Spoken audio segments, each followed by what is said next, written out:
What's up? What's up? What's up? What's up? Welcome to the channel. I'm with Carl again. How you doing? Fine, busy but fine. We won't take long on this. A quick preview of the Man City and Man United game. Yeah, We do the lineup, then we move on. Nothing to take long, to be honest with you. I don't think anything that's very complicated to talk about during this game. So, what's your feeling on this? I'm getting a few things set up. I mean, it's one of those games we just have to get over it. You know, we just have to win.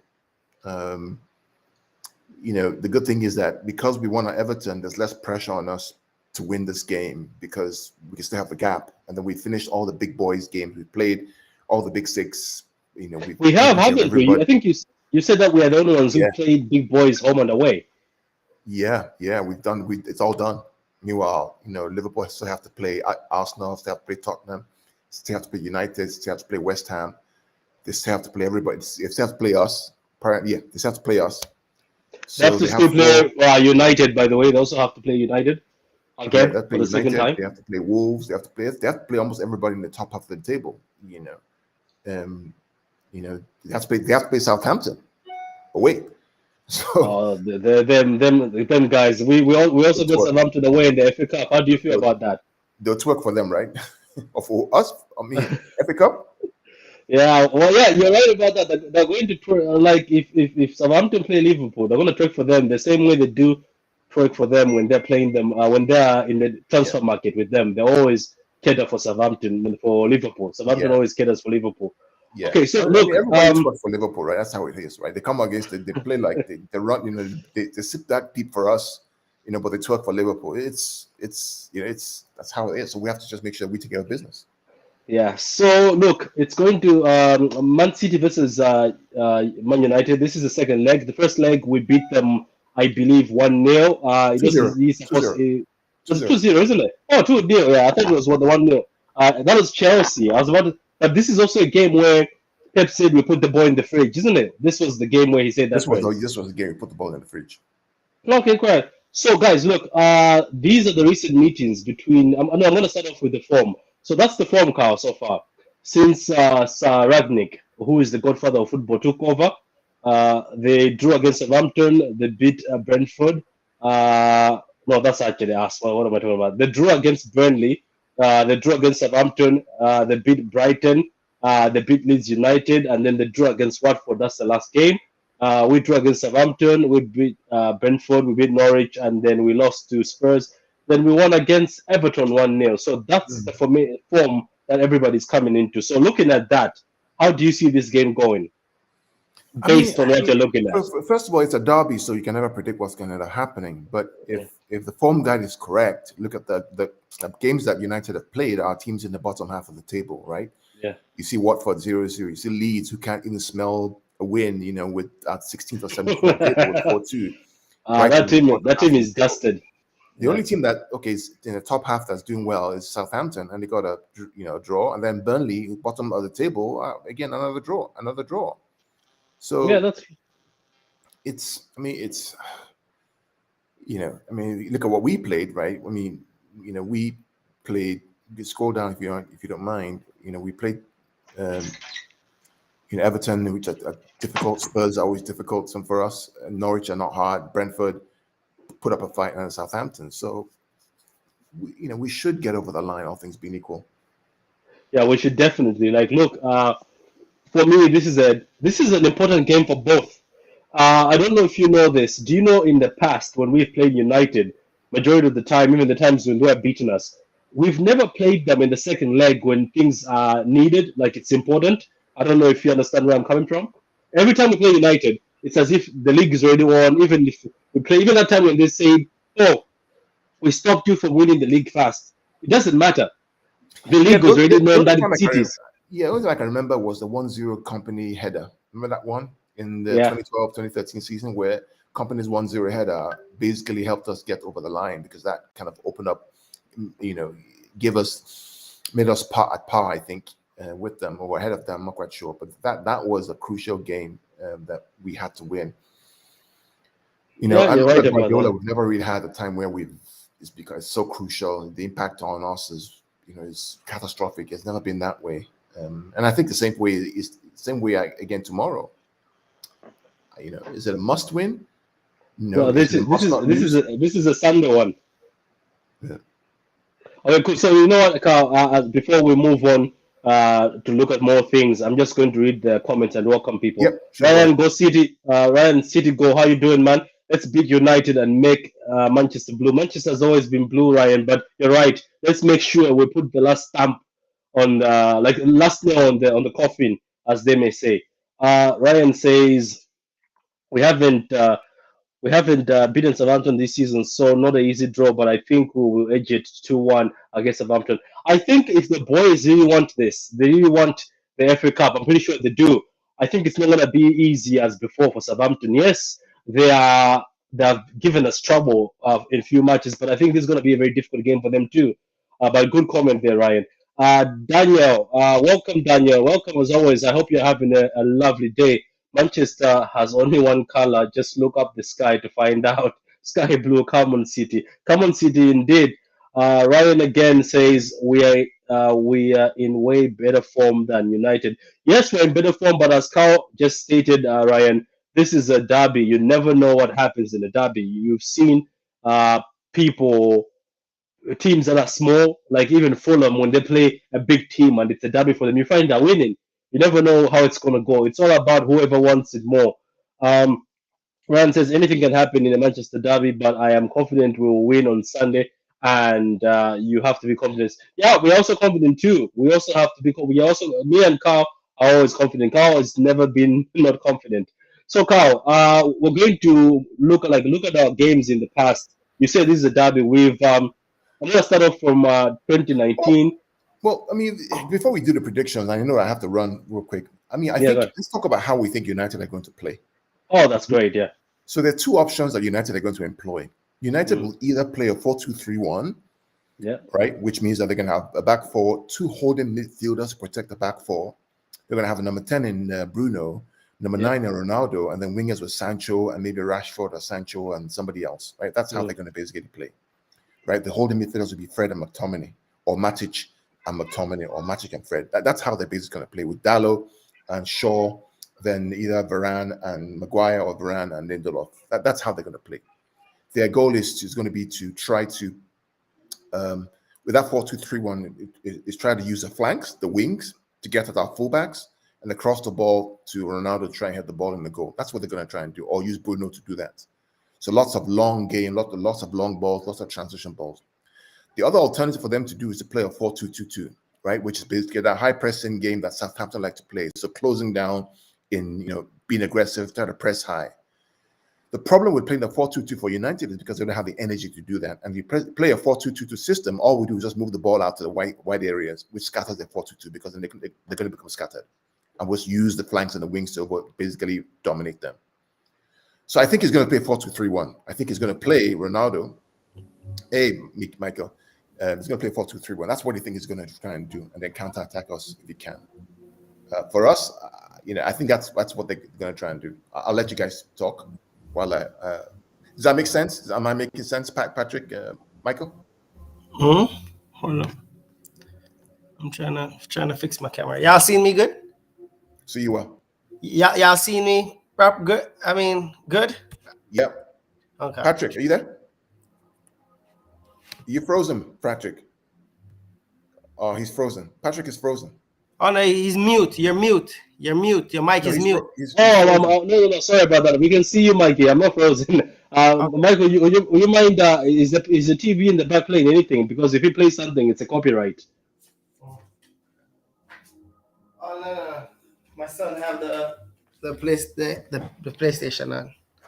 Patrick, Okay, that's fine. so Yeah. that's how I think United are going to basically set up in a 4-2-3-1. I don't think they're going to do that 4-2-2-2, and they're going to kind of try and transition us. That's what they're going to try and do, because we're going to have the ball. We're going to try and play on the front foot. We're going to leave space behind.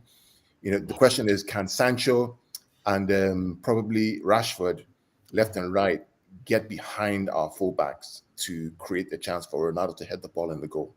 That's True. what they're trying to do. They're basically going to be going for counters, you say. So, Katutas, how are you doing, man? It says, evening, guys. 3-1 win versus United. As for Southampton, this is time for revenge. Me too. I also feel we should stamp them in that FA 100%. Cup. Hope the boys will turn up for this one. Okay, so Carl, I don't know if you're going to join us for the rest, but Mikey, Carl has a bit of a meeting, so he's going to leave us in a while. But we were just looking at the formation, the formation for United, which Carl has explained, but we're also looking about the form and everything. So, what do you think yourself? Because Carl said form doesn't matter when you're playing the derby. So, how do you think this game is going to go based on how both teams have been playing recently? I mean, I'm biased, but I'm a City fan, so I'm always gonna say City. But Liverpool, City, and Manchester United has been the most informed Premier League team since they got the new coach, because they get the most points. Yeah. They got to use that to say they're the best one so far. But with that being said, I always say this: when it's Derby Day, I don't care how the team plays or how the opposition was playing, because when it's Derby Day, everybody comes with their A game. You know what I mean? So it's just, to me, on the day, the better team will win. And the tactical side of it, I think Manchester City will overcome them on that side. And that will probably give us a few goals. And even if we go 0-0 or 1-1 or 2-2, the tactical side, we're going to win. It's just for us to be, solid defensively, break up the little counter attacks. Like, they're going to sit behind the ball. They're going to take forever to break them down. Harry Maguire going to look like Prime Ramos heading out ball. Yeah, you know what I mean? So with that being said, I think you see the Bernardo Silva goal when we scored in the first, at Old Trafford. It has squeezed through. It's goals like those I think we're gonna get, like similar to those, like the ones that we don't see coming, not the clear, the clear free kick or the clear, curler in the top. No, I think we're gonna squeeze one out because they're gonna be tight defensively and they're gonna set up good because they got something to prove. So someone Wetson says that we always struggle when we play United. That's not actually true. That's not true. Because I think you forgot the 2-0 at Old Trafford. Now, if you're talking about at home, right? Do we struggle? We lost some games, but overall, it's irrelevant to the course of the season. Yeah. Welcome to the stream, man. Wetson, welcome to the stream. He says we struggle. The last game is you guys who struggled there. We had few blips against Oli, but as I was telling Carl at the beginning, is majority of the time we played you guys in the second leg. Why it didn't mean nothing, but every time we played Oli, when it meant like you have to qualify in the cup, you guys always lost in the cup games. So another one here. There's Ali says hi, hey Ryan, and then we have another comment. Watson, who won the last derby? Tell him, please. It says Maguire to give the ball away and goes to go. Yeah, it's been popular right now. So look, guys, Mikey, if you're good, if you don't have anything else to say on this, but I can also say one thing. I don't know if you guys have noticed. United have started playing very well first half since they are under Ragnick. They played very well first half. They will score, but even if they don't score, they seem to struggle second half. They seem to be tired. Do you think it's because of the new manager, the way he plays and presses? Okay, Mike, you go. Yeah, so I have to leave soon. So Mikey, so I watched the last game they played. Pogba was breathing like he almost collapsed on the field in the second half. He was really laboring. They had to take him off. I don't know whether it's fitness. I don't know what it is. Whether they can't press, but something ain't. Something hasn't been right. Even the game against Atletico Madrid, they've struggled. To last the 90 minutes with the high pressing. So yeah, it's going to be interesting to see. The one thing we have to avoid with them is corners. Avoid corners. Okay? Yeah, that's true. That's true. They're very strong in the air. Man United are very strong in the air. Just if you can avoid corners, right, and possess the ball, I think we'll be good. Okay, cool. So anyway, guys, there's a lot of you watching the video on Twitter, and all of you watching on Twitter. Please like the vid, share the vid, and if you're new, subscribe to the channel. Okay, so guys, now we're gonna move on to the Man City lineup. We are sort of hurrying this one up today because, to be honest, there's not really much to talk about in a match preview. So the same formation as always. I'm just gonna share it, guys, and if you want, you can just be throwing in the names of the players. I know one of the guys already here, one of the guys watching this, already had his own lineup. I'm gonna just bring it up. This is what he brought. I don't know if you guys agree. So that's what he came up with. But anyway, we're going to do the lineup together, and we're just gonna do it fast. And then Carl, whenever you're ready to go, Carl, don't worry about it. We can just carry Oh, on for you. yeah. So Yes. Carl can go first since his time limited. Yeah, thank you. Eddie, Michael's friend, Eddie, definitely. Best friend these days. I think the center backs, I think it's going to be Stones at Laporte. Why do you feel? It's because the other two are injured. I just feel like Stones is the glue that makes Diaz better. Stones is also the glue that makes Laporte better. Whenever What have you guys thought so far? I was talking to people, and I obviously have not been negative. I was just saying Diaz seems a bit tired, and a bit concentration is going down a bit now. And he hasn't been sharp. And the reality is that whenever Stones doesn't play with him, he sometimes struggles, right? So I said Stones is the glue that makes everybody kind of work. Stones and Laporte play well. Stones and Diaz play well. Laporte and Diaz is iffy. You know, Stones, Laporte and Ake, it's like, Diaz and Ake is a disaster. Laporte and Ake. But when you introduce Stones is almost the calming influence. I don't know what it is about him. Maybe it's because he's the one who's been there the longest and knows the system, and maybe it finally sunk in that I am the one who's been here longer than all these guys. I remember his ambition was always to be the captain for Man City. Remember that's what he said?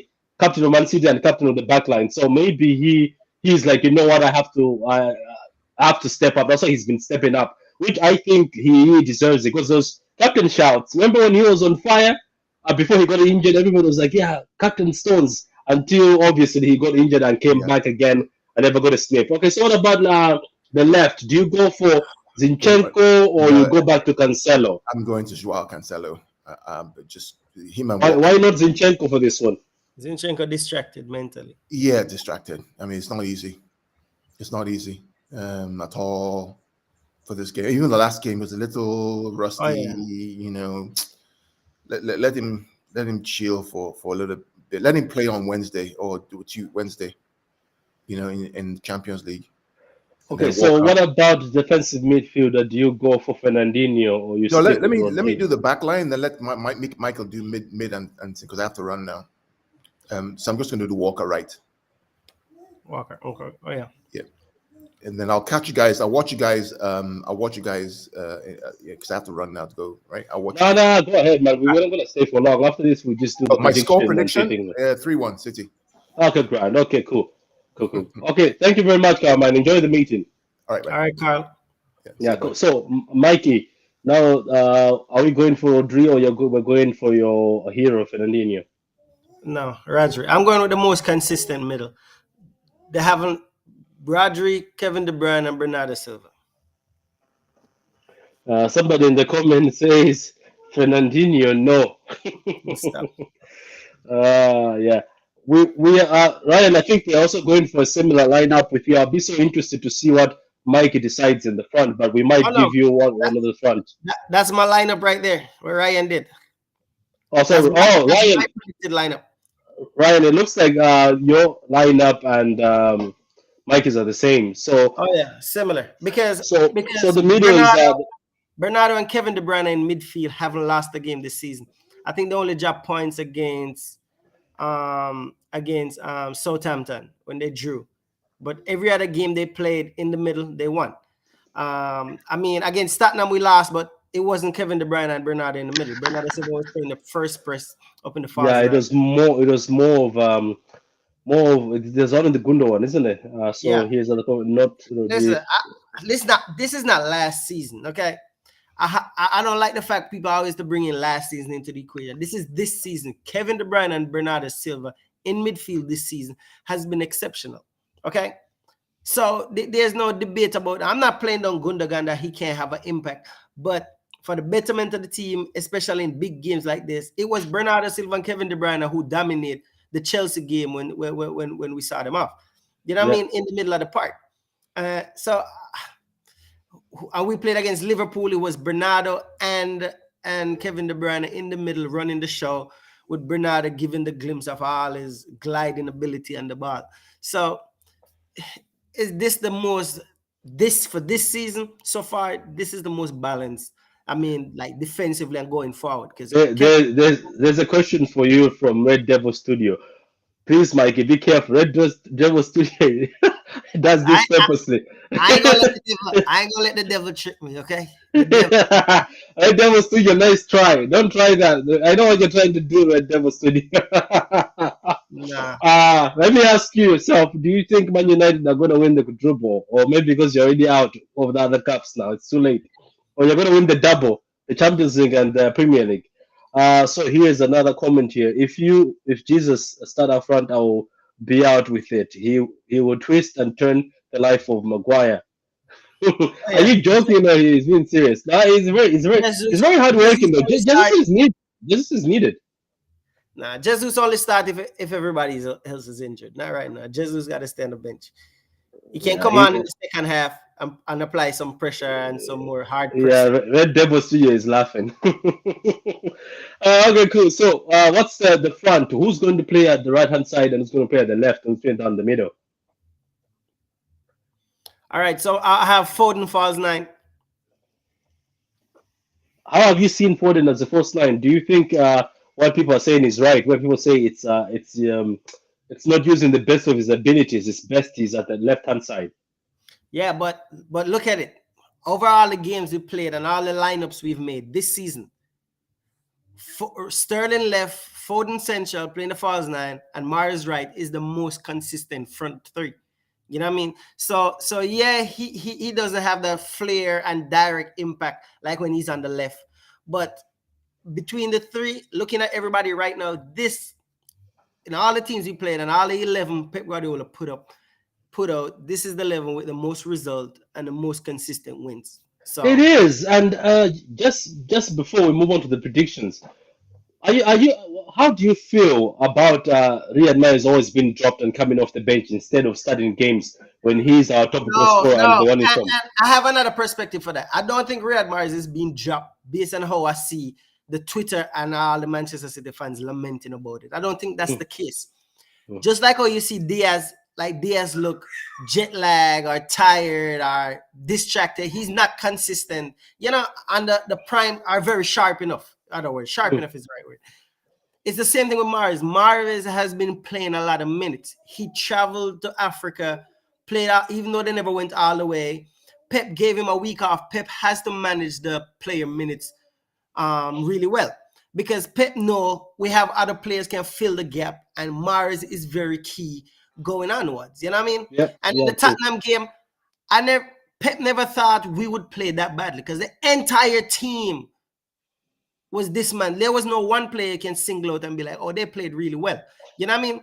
Pep never thought it would, Tottenham would walk away with a win. And I never think they would walk away with it. So in that the case, maybe he should have started him. Okay, that's fine. But I think Pep is handling the players' minutes exceptionally well, and he's doing a good job. We don't have a lot of injuries. We don't have a lot of this, and we don't have a lot of that.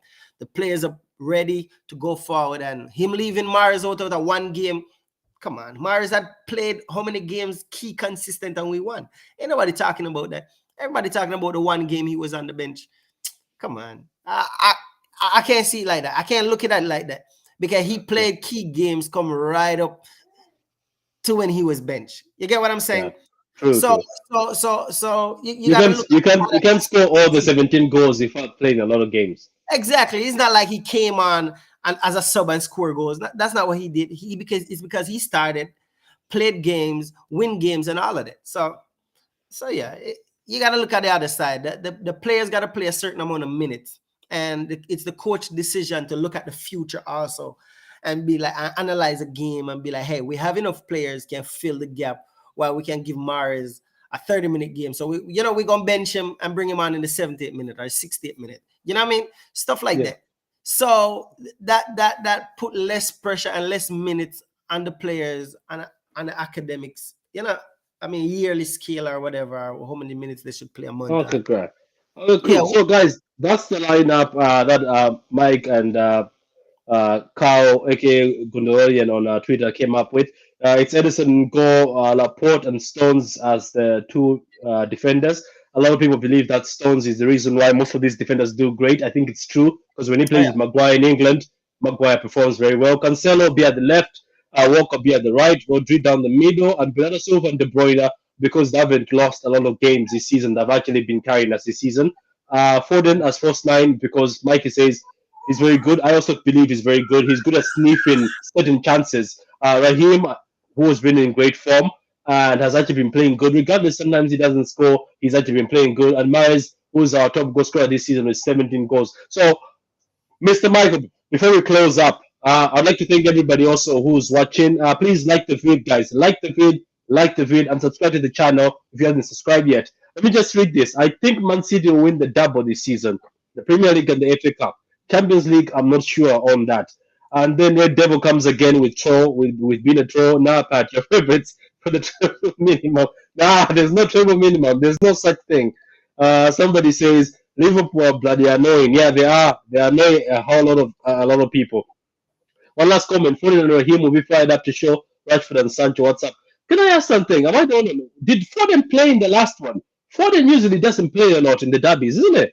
Because he's been on the bench in a few of them and he comes on later on. Did he play in the last one? I don't remember. I don't think he did. Yeah, because I was here thinking about the tactics. And based on how I think United would play, it begs me to differ again that Pep might put Bernardo up in the false nine for the first press again. You know what I mean? Based on how they play. If they're trying to play it from the back, depends on the whole day lineup. But again, but I'm gonna stick with this formation. I think it's the most. Great. Let's stick to this. Okay, so after looking at this lineup we made up and the lineup that you've picked and everybody seems to be happy with in the comments, one of the guys here, Tuta, says 3-1 to City. What about yourself? What's the score prediction? For me? Yeah. What's your score prediction? I think I'm gonna go with. I think we're gonna go 2-1. I think they're gonna score first, but I think we will win. No, okay, grand. So, guys, in the comments, Michael has gone with 2-1. I'm gonna go with the 3-1. I think we'll manage 3 goals in this. Hopefully, somebody doesn't clip this. I'm talking about you, Red Devil. I know, clip this and then play later on. But I'm going with the 3-1. I think we're gonna do good. I think this game is very important for us to. It's very, very important, and if we lose this one, I don't think it's gonna be. I think it's just not a derby. It's also important for both teams. So anyway, Mike, I'm gonna let you go. So guys, thank you for coming on.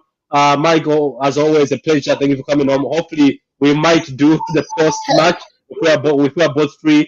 Both of us are fathers, so we're always very busy with work or kids. But anyway, thank you very much, Michael, for coming on, and everybody. Please subscribe, like the video, share the video, and for people who joined late, you can go back and watch the video again. One more comment: we just have to focus on our team of Liverpool. Yeah, we don't have to focus on Liverpool. I wouldn't focus on Liverpool too. So anyway, goodbye, guys. That's everything from us. Hopefully we win, and hopefully we do great. As always, guys, let's go City.